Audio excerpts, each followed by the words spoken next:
kind of fun getting out of class, you know. My senior project, I was doing a boat restoration. The idea kind of came from me getting out of school, and I just happened to have a boat I could be working on. But then by the end it turned into a big ordeal, and I had to put my nose to the grindstone. It was great fun. This is the boat I got at the beginning. It is a 14-foot javelin. It is in dire need of a paint job, and as you can see, it's in rough shape. So these are the floorboards that usually go in here. They're all rotted and in pieces. Get a shot of the transom. The main issue with this boat was this transom. As you can see there's just a thin layer of fiberglass, and that will not support any rudder or any structure for the stern of the boat. So that would have to be replaced.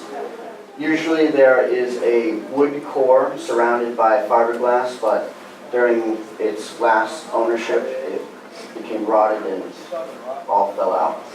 So that was the main issue with the boat. That was the main focus of the project, was getting that finished. And the paint, and other than that it was fine.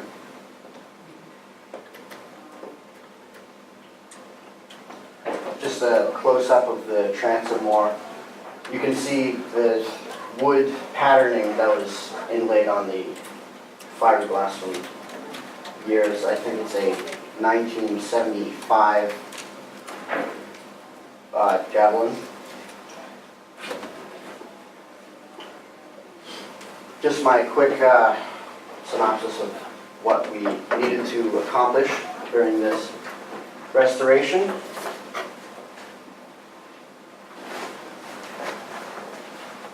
For the transom, I consulted with my father, who is a carpenter, and he determined that we would need marine-grade plywood, which is just a very fine, thick plywood that doesn't bend very easily and resists water quite well. In addition to that, we would need fiberglass in order to glass over the transom, in order to keep it waterproof, the resin needed, and the paint.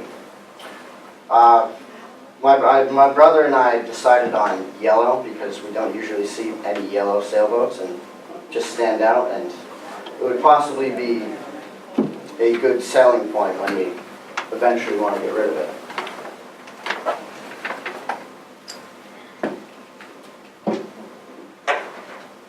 So the first step in making the new transom was cutting out a stencil. What we did was we got a huge piece of plywood, cardboard I mean, and we clamped it onto the transom and just drew out the basic stencil that we would then apply to the piece of plywood and then cut it out. Did you use a template from the existing transom? Yes, we just clamped it right onto the boat and then drew from there, just to get it as perfect as possible, as close as possible. We used a, I can't remember what that's called, but we used one of my father's tools in order to cut this piece out. Saber saw. Jigsaw. Saber saw? Thank you.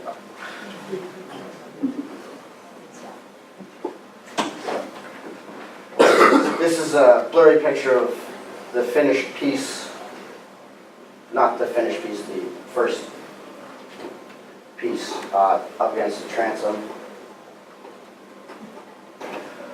We found out pretty soon that the transom had a bit of a curvature in it, so that kind of set us back a few weeks. I had anticipated on getting this done as quickly as possible and then being able to coast through the rest of the senior project, being able to sleep in.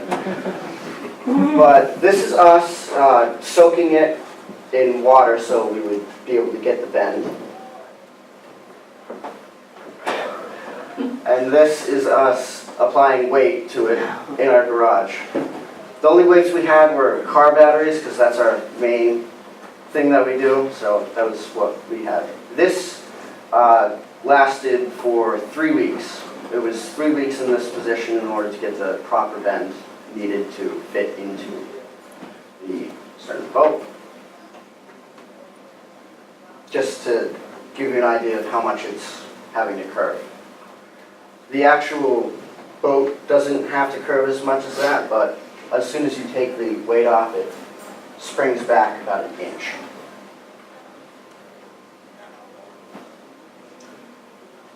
This is the finished piece in the back of the boat. What we did was we left the back piece of fiberglass in and just grooved it in order to fit in there. And then when we got it in there, we just filled the gaps with epoxy resin and let that sit for 2 days.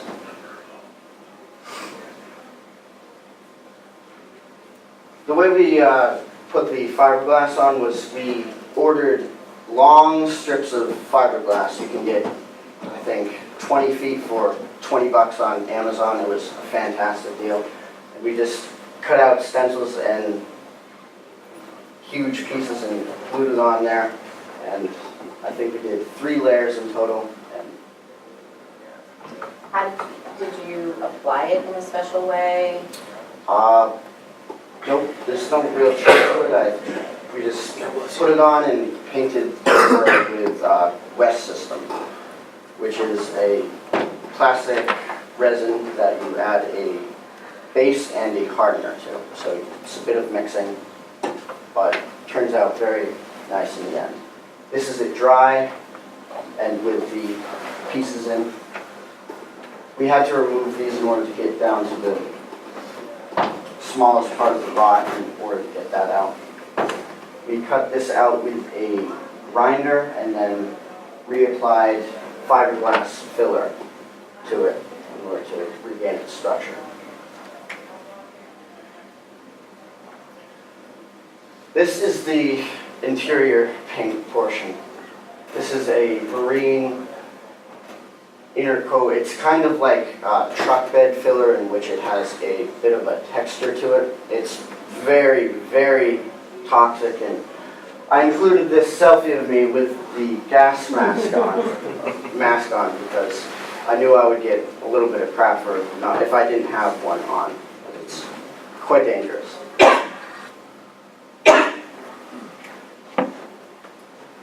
We had to add a layer of primer to it because we were trying to paint over the blue and it would not look good with the blue showing through the yellow. Just another shot of it. This is the yellow that we added. It kind of looks like a bumblebee, which is what we're trying to go for, and I think it turned out quite nice. The painting was probably the most physically intensive part of the project. It took, in total, probably 7 hours of me in the garage painting. None of my brothers really wanted to help me because they said, "Oh, it's your project, you've got to do it all." It was kind of bad. This is the first shot of it in the water. We put it in at Deer's Cove, and it floats.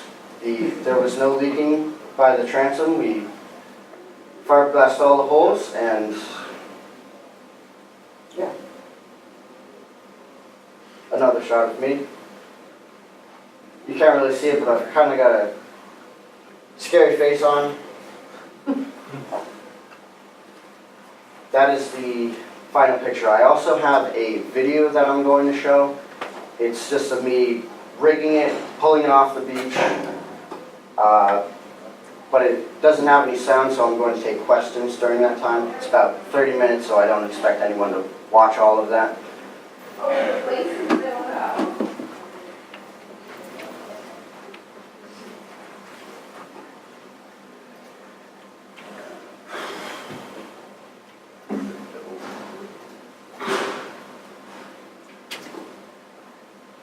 So the first day I put it in, it was around 8 o'clock and getting dark, so I couldn't really sail it that first day. So I brought it to Sail and V and put it up on the beach. At the time it was high tide, and as you can see, it's a good 10 feet away from the water because it's low tide right now.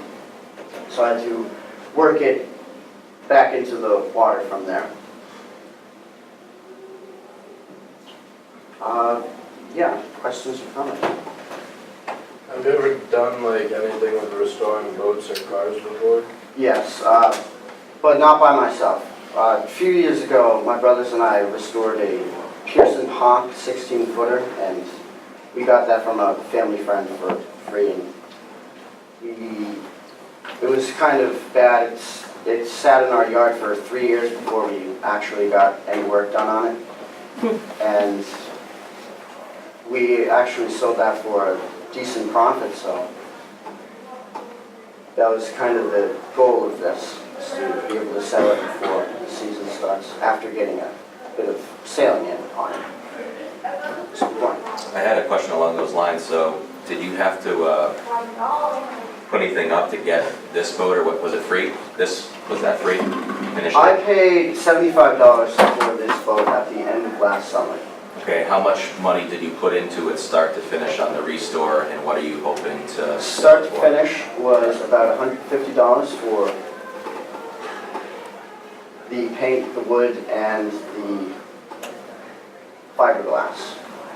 My father had a bunch of wood prior to that because he's a contractor and just happens to have marine grade plywood lying around, so I didn't exactly have to pay for that, but that would have been probably the most expensive piece. Right. I'm hoping to get around $800 for this.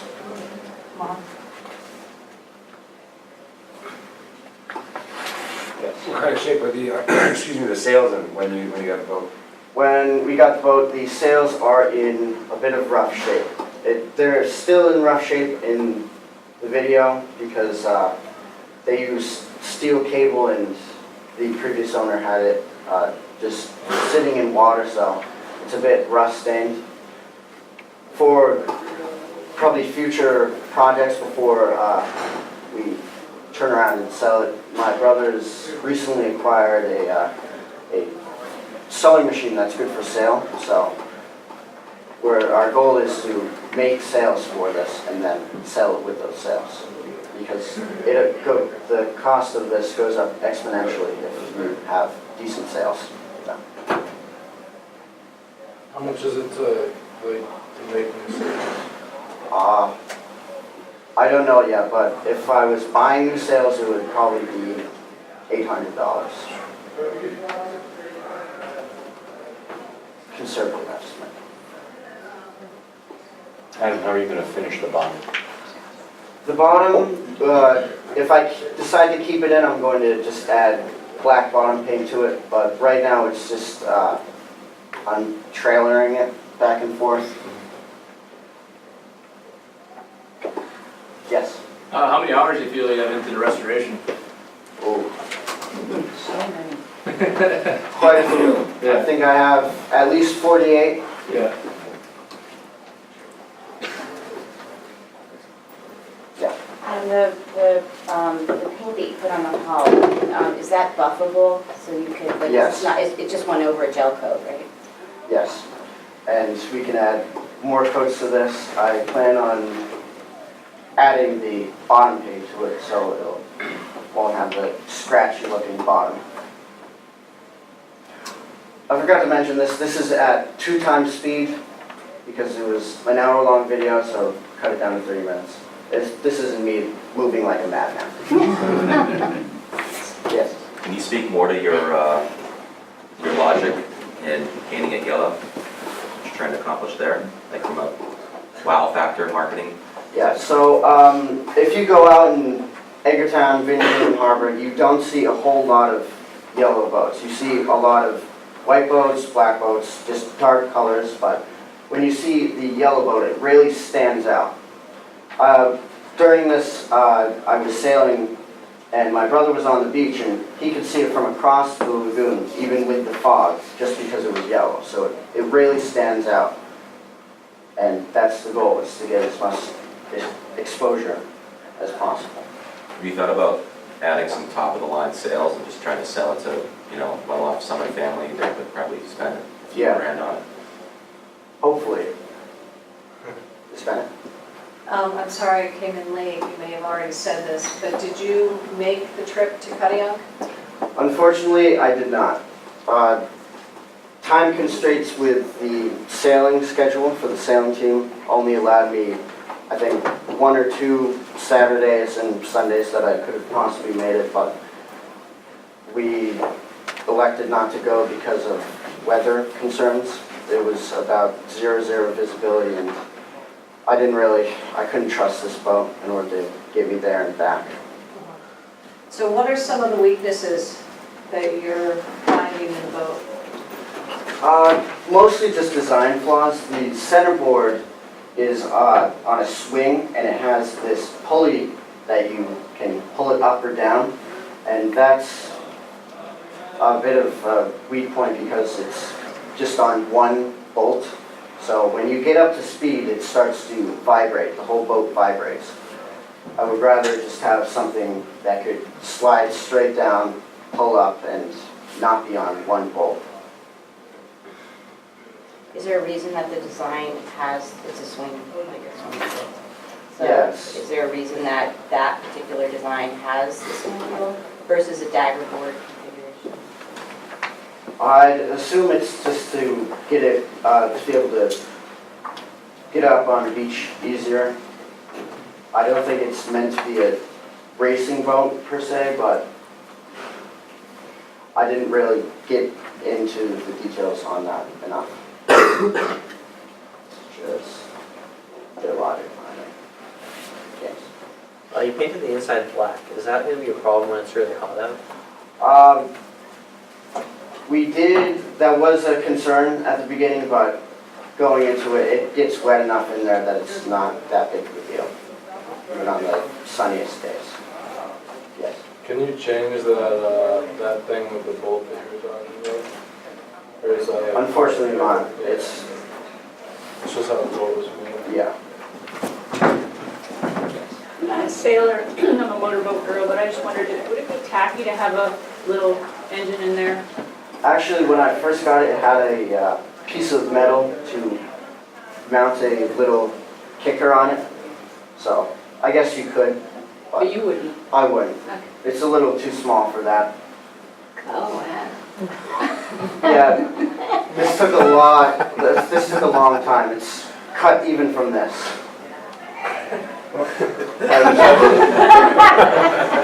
You need yakety sax playing in the background. Yeah. Yeah, something out of Three's do too. That's fun. Adam, it says here that was there a scupper or something that you glassed over in the transom? Yeah, there was a hole in the back that really wasn't doing anything, and it was actually allowing water to get into the wood core, so I just completely filled that in. And on the bottom of the boat, it has a hole straight through. That's what we use when we need to drain it if we're going onto a trailer. Out of that mainsail you got it's loose luft. I assume it normally would go up in a groove. Yeah, it would go up in the groove, but the bolt rope was completely frayed and just fell off. And it also has no battens, so it's a little loose. We're just going to go ahead and make sure this gets in the water. Can you turn up speedier? That'd be fun.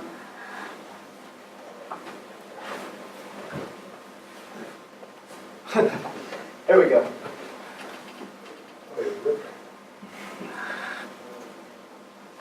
I did find that this is a fairly quick boat. Once you get up to speed, it has a fairly flat bottom, so you can plane fairly quickly. And I thought that was awesome. It's like a big 420, which is what the high school sailing team uses.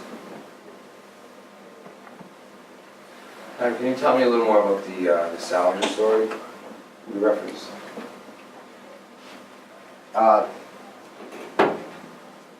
Where did I reference that? So it's christening the boat Banana Fish, name chosen for its yellow top coat. Oh, yeah. Short story by J.D. Salinger. So, I think my sophomore year we read a short story in Miss Brown's class called A Perfect Day for Banana Fish, and that's about a Seymour Glass and his mental struggle. And my brother has also read it, and we love to quote things all the time. And one day I was saying it was a perfect day for banana fish, and he loved the name, and he thought we had to call the boat that. And the fact that it was yellow fit the bid perfectly.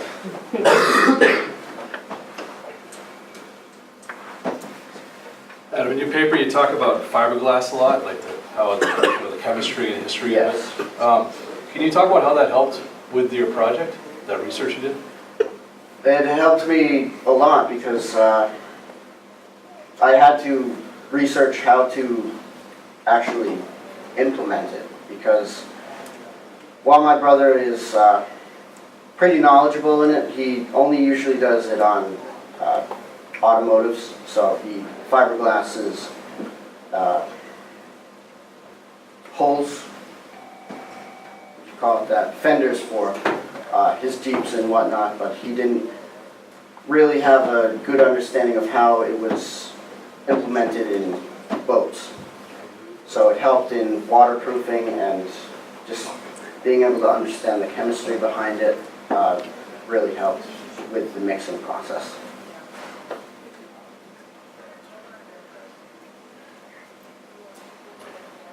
If you had it to do over again, what would you do differently?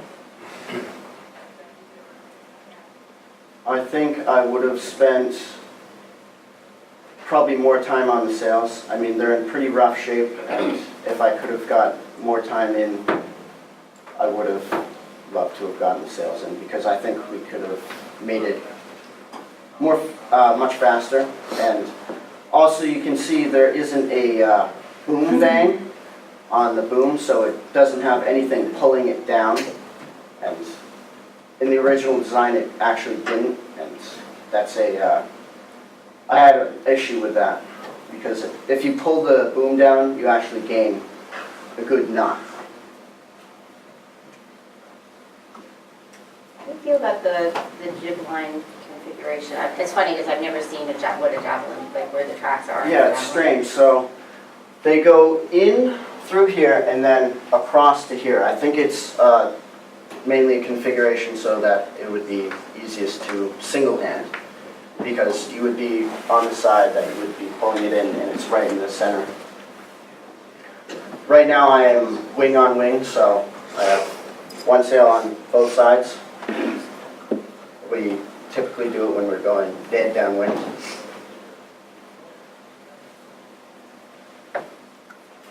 Adam, how does this project fit into any future plans you have, if at all? Well, when I first got this, I had an idea of being able to do my transit from Mass Maritime, which I'm attending in the fall, go back and forth from Mass Maritime back to the Vineyard every weekend or so. This is a bit of a too small of a boat to make it through Woods Hole, because it's got a huge current, but that was the general idea. So if I was going to move forward with this, I would be getting a slightly larger boat in order to meet that goal originally. You could time the current. Yeah. Please don't. How do you think it sails? How do you like how it sails? I think it's very quick. I haven't taken it out in super heavy wind yet, but even in the light stuff, I feel like it's very quick. It cuts through the water quite nicely, and it doesn't heel too hard, which is the boat tilting over under the pressure of the wind. Adam, did you remove any positive flotation from the boat before you began, up under the foredeck or? No, in here, it's all full of foam, and Was it dry? it was wet, but we took it all out, drained it, and had set the foam in the sun for a week in order to completely dry out before sealing it back up.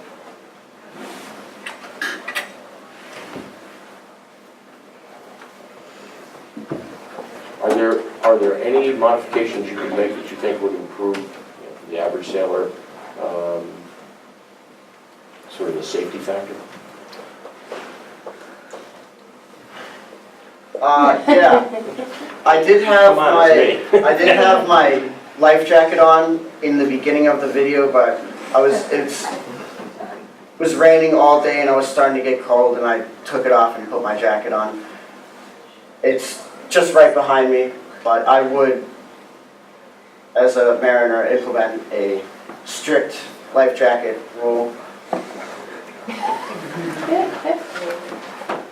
Actually, I wasn't giving you a hard time about that. I was thinking more, are there any structural modifications that could be made to the boat? Thinking mast step, it's a through deck step on top of the keelson there.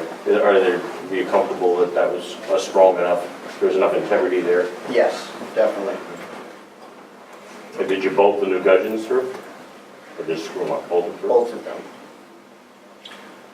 Bolted them with large washers and then fiberglassed over that and continued with the bolts. So I'm fairly confident in its structure. Just improvements-wise, I would definitely put a boom vang on. It's kind of killing me watching it now because you just see the boom lift up and lose a good portion of its speed every time. Did you just make that thing go on the other side? Or did it do it by itself? A little of both, Really? yes.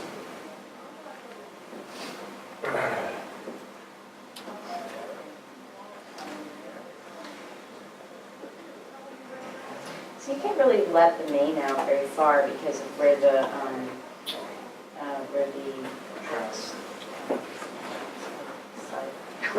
The shrouds, yes. Because that kind of limits it a little bit. It only limits probably a few inches if you let it all the way out. Going straight downwind, the sail just rests against the stay and it's all right. Usually you don't really want it grinding up and down against the stay because it kind of erodes against the boom and it's bad for the sail, but for the time being it's been all right. Just we're going. Someone doesn't really know anything about sailing. How fast does that thing go? What's their top speed pretty much when you're out there? I haven't reached top speed, but right now we're, What are you cruising at right there? say, 5-6 knots. Which, if you put it into MVRHS for us, 5 or 6 Uh, or 7.5, 7. give or take. But it's shifty on this day, so sometimes you're heeling over with a puff of wind and sometimes you're at a dead stop.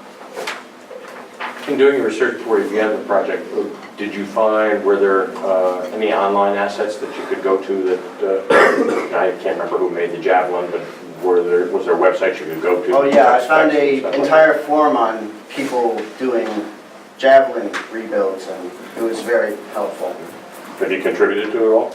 Not yet, I'm a little shy.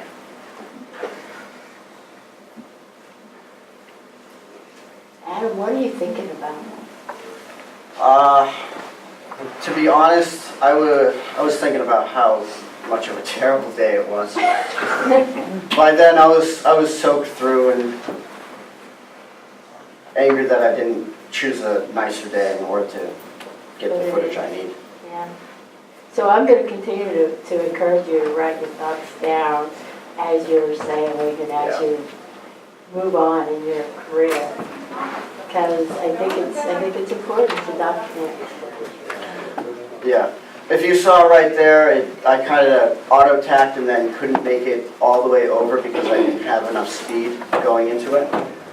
So camera shook because the camera's mounted on the tiller. And it was a bit of an embarrassment. I wish I cut that out. But it really highlights that you can't really be perfect in sailing. There's always mistakes to be made unless you're a perfectionist. Big question over there. Yes. What are you using for a camera? I just have a GoPro. I was hoping to mount one at the top of the mast, but stepping it requires 2 people, and it's very, very difficult stepping it with 1 person.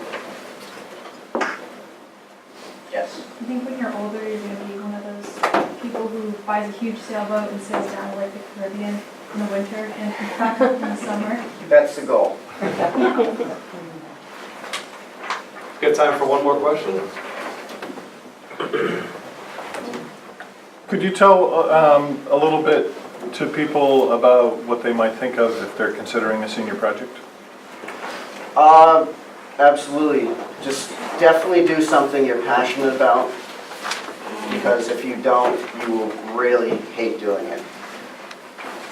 I'm super passionate about sailing, so it was easy to get up in the morning and just go work on the boat instead of being in 3 electives that really didn't want to be in.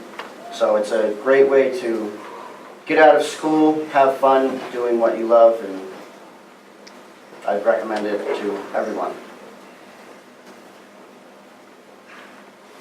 Thanks, Adam. All right.